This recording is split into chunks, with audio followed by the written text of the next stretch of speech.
Thank you very much.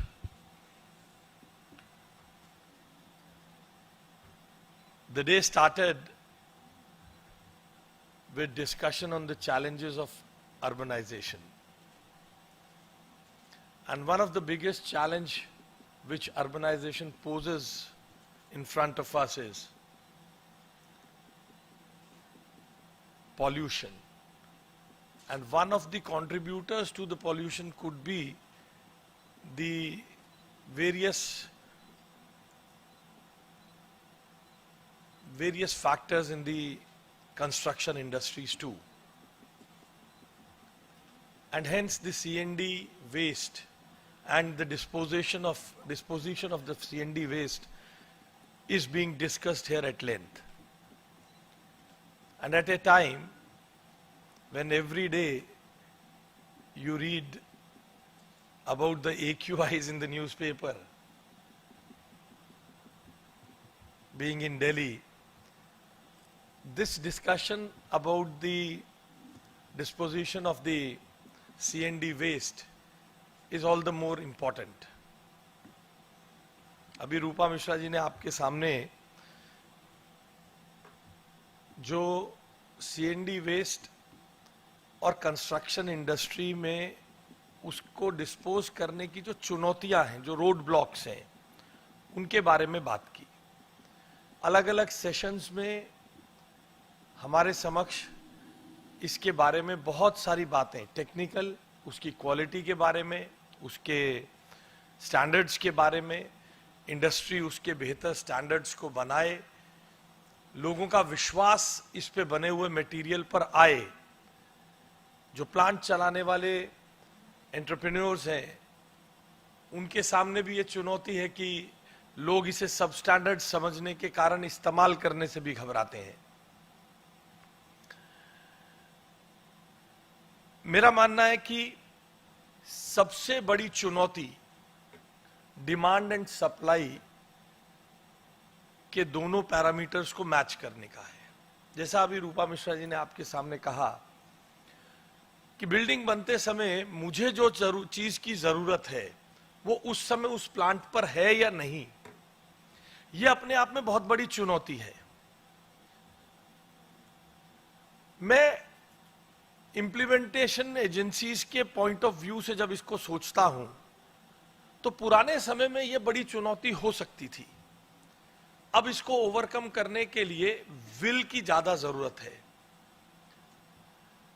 कुछ ऐसे parameters सब एजेंसीज को, म्युनिसिपल कॉरपोरेशंस को या जो भी इंप्लीमेंटेशन करने वाली एजेंसीज हैं, उनको अपनाने पड़ेंगे।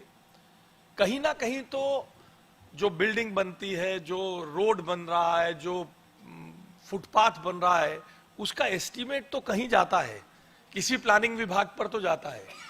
वो पुराना जमाना था जब टेक्नोलॉजी नहीं थी, जब बीओक्यूज बनाने में दिक्कत थी, जब इंजीनियर्स अपने हाथ से बनाते थे। अब डिजिटल इंडिया के इस दौर में एक थोड़ी बेहतर प्लानिंग से वो एजेंसीज इसको ओवरकम कर सकती हैं। कहीं ना कहीं जो प्लानिंग विभाग के पास जब एस्टीमेट अप्रूवल के लिए जाते हैं, वहां का कनेक्शन हमारे इन प्लांट्स के साथ एस्टैब्लिश करने की आवश्यकता है। मैं मानता हूं ये एक प्रैक्टिकली इसको सोचने की जरूरत है। मेरे यहां पर DSI-DC ने अनप्लान्ड कॉलोनीज में, अनऑथोराइज्ड कॉलोनीज में रोड्स बनाने के लिए, स्टॉर्म वाटर ड्रेन्स बनाने के लिए, फुटपाथ बनाने के लिए 400 करोड़ रुपए के प्रोजेक्ट्स लगाए हैं। तो कहीं वो एस्टीमेट वेट होते हैं, कहीं वो एस्टीमेट चेक होते हैं।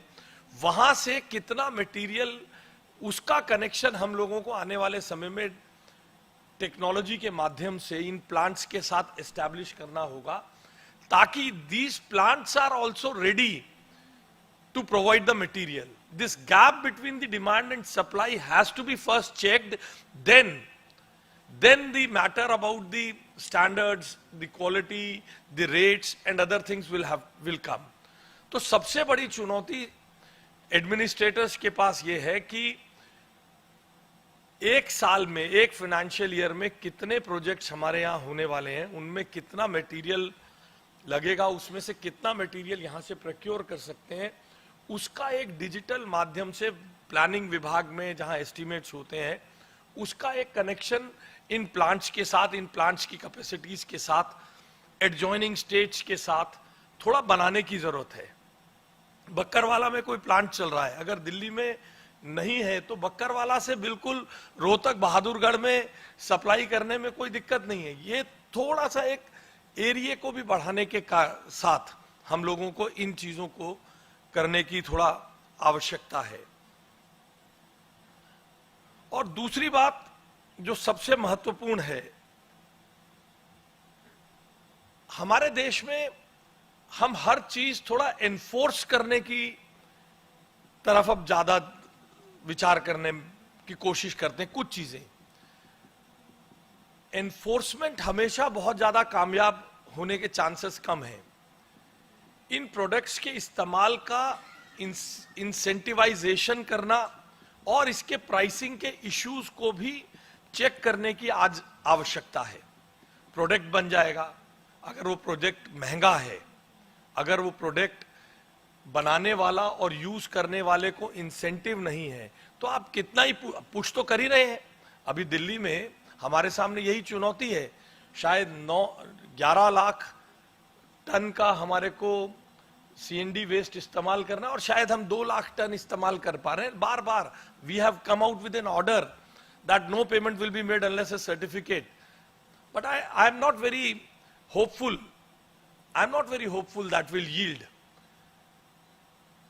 क्योंकि प्रोजेक्ट को एग्जीक्यूट कराने वाले के सामने अपनी चुनौती है, उसके पीछे सरकारें हैं जिन्हें सर्विस देनी है पब्लिक को, रोड बनानी है।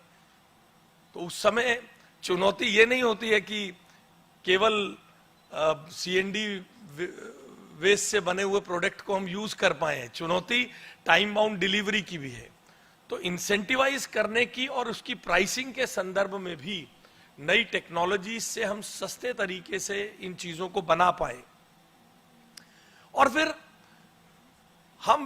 हमने सारा फोर्स, सारी ताकत इसी बात पे लगाई है कि सरकार उसको इस्तेमाल कर ले, सरकारी प्रोजेक्ट्स में इस्तेमाल हो जाए। हम नई टेक्नोलॉजी के साथ आज हर तरह की मार्केट अवेलेबल है। सैनिटेशन के सिस्टम में कोलर के प्रोडक्ट्स लेने वाले भी अवेलेबल है, उससे ऊंचे भी अवेलेबल है और कम भी। We in India are is a market where consumer has enormous power to purchase. The only thing is we are able to provide him a product. तो हम उस तरह का क्वालिटी प्रोडक्ट प्राइस के साथ बनाएं, compete करते हुए, अवेलेबल प्रोडक्ट्स के साथ compete करते हुए बनाएं, और उसके यूटिलाइजेशन और इंसेंटिवाइज करके उसको इंप्लीमेंट कराने के लिए सोचेंगे, तो शायद हम उसको बेहतर तरीके से लगा पाएंगे। रूल्स के बारे में पहली प्रेजेंटेशन में बात हुई, रूल्स के बारे में।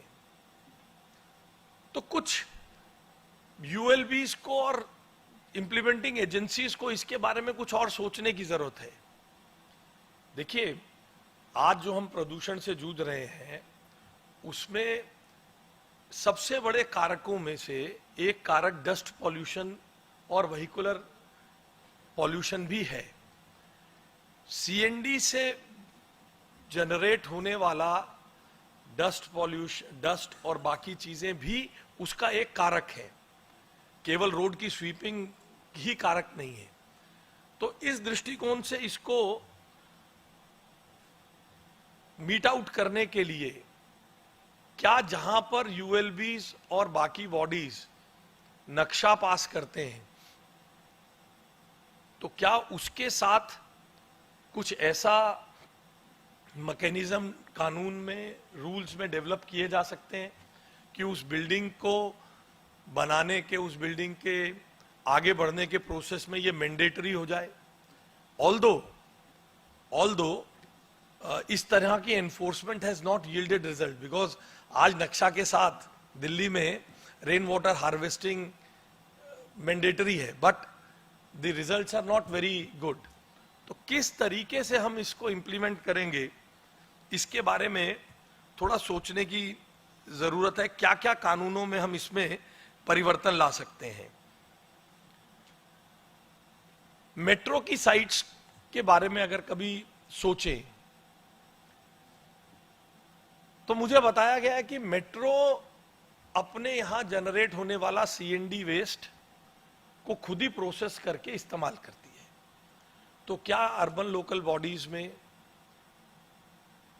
दिल्ली सरकार में या अन्य सरकारों में कुछ एक ऐसा विचार बन सकता है कि इस साइज के प्रोजेक्ट, मान लीजिए 2000 स्क्वायर मीटर की जो बिल्डिंग बनेगी उसको 30 लाख रुपए 35 लाख रुपए का सीएनडी प्लांट अपने यहां लगाना पड़ेगा। एट सोर्स हम उसको प्रोसेस करके रीयूटिलाइज कर दें, और जो कंस्ट्रक्शन इंडस्ट्री में ये plant is very easily movable. 30-40 lakh रुपए जो इतने बड़े प्रोजेक्ट में लगाएंगे, अपने अगले प्रोजेक्ट पर फिर इसे ले जा सकते हैं। उससे दोनों तीनों तरह से हम फायदा उठा सकते हैं। सीएनडी वेस्ट कम निकलेगा, उसके ट्रांसपोर्टेशन के लिए व्हीकल्स कम निकलेंगे, उनका एमिशन कम होगा। उसका एक कैस्केडिंग इफेक्ट हम ले सकते हैं अगर हम एक साइज की बिल्डिंग्स में, एक साइज के प्रोजेक्ट्स में उसको वहीं सीएनडी वेस्ट को डिस्पोज करने की व्यवस्था को खड़ी करने के ऊपर कानून में, रूल्स में हम अगर जोर देंगे तो उसमें एक अच्छे रिजल्ट्स मिलने की संभावना मुझे दिखती है। दिल्ली के अलावा और जगहों पर भी यह समस्या होगी, क्योंकि दिल्ली में मल्टीप्लिसिटी ऑफ गवर्नेंस है, इसलिए ज्यादा समस्या है।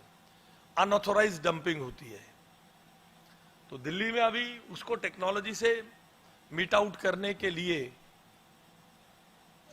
ऐसी साइट्स को, ऐसे हॉटस्पॉट्स को आइडेंटिफाई किया जा रहा है। हम 6000 सीसीटीवी कैमरा इस अनऑथोराइज्ड डंपिंग को रोकने के लिए और उसको और बेहतर तरीके से करने का प्रयास कर रहे हैं। कुछ साइट्स को बढ़ाकर 250 ऐसी साइट्स को डेवलप करने की हम प्रयास कर रहे हैं जहां पर सीएनडी वेस्ट ट्रीट हो।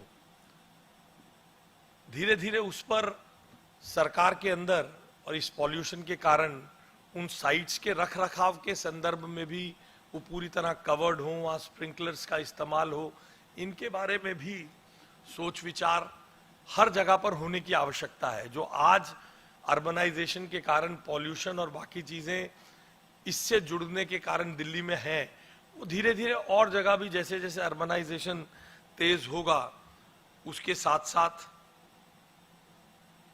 आगे आएंगी ही। पेवर ब्लॉक्स या फुटपाथ का मटेरियल ही हम खाली क्यों बनाएंगे? उदाहरण के लिए दिल्ली में पीडब्ल्यूडी या अन्य एजेंसीज एक्सप्लोर किया जाना चाहिए कि स्ट्रॉम वाटर ड्रेन्स वगैरह जो यहां से निकलने वाला रेडी मिक्स मटेरियल है, क्या उस ग्रेड को हम यहां इस्तेमाल कर सकते हैं? तो शायद इन चीजों की खपत उन बढ़ाने में हम लोगों को मदद मिलेगी। तो ऐसे कुछ आउट ऑफ द बॉक्स नई चीजों के संदर्भ में भी हम लोगों को सोचने की आवश्यकता है। आज दिन भर जिस प्रकार से ये डिस्कशन हुई है वो अपने आप में बहुत एनकरेजिंग है। कुछ टेक्निकल एस्पेक्ट्स हुए हैं, मगर इन्हीं डिस्कशंस में से भविष्य का रोड मैप निकलेगा। जैसा मैंने अभी कहा, मैं at the cost of repetition I would like to reiterate, जो आज दिल्ली की समस्या है वो कल और जगह भी होगी अर्बनाइजेशन के कारण। तो अभी जो माननीय प्रधानमंत्री जी के मार्गदर्शन में, जैसा आज सुबह भी बताया गया, प्रधानमंत्री जी ने कुछ जो इंडिकेशन किए उसको आदरणीय मंत्री जी मनोहर लाल खट्टर जी के नेतृत्व में पूरा अर्बन डेवलपमेंट विभाग, रूपा जी और उनकी पूरे सभी साथी, उनकी टीम इसको आगे लेकर जा रही है। तो इस चुनौती को ये वो चुनौती है जो कल को सबको फेस करनी है। तो आज नए साइंटिफिक तरीके और नए मानदंडों से अगर हम इसके लिए कुछ और बेहतर काम करने की कोशिश करेंगे तो न केवल कॉस्ट कटिंग भी होगी, पॉल्यूशन को लड़ने का भी तरीका मिलेगा, और जो एक चुनौती अर्बनाइजेशन में हमारे सामने आएगी उससे भी निपटाने का मौका मिलेगा। मैं इस सेशन में भाग लेने वाले सभी प्रेजेंटर्स का, यहाँ उपस्थित सभी लोगों का, पूरे ministry of housing and urban development का बहुत साधुवाद करता हूँ, बहुत बधाई देता हूँ कि उन लोगों ने एक बहुत गहराई के साथ इसको प्लान किया और आगे भी इसको इस दिशा में आगे चले। दिल्ली इसमें लीड लेने के लिए भारत सरकार के साथ, भारत सरकार के मार्गदर्शन में इसको लीड लेने के लिए we will be more than happy. Thank you very much. नमस्कार।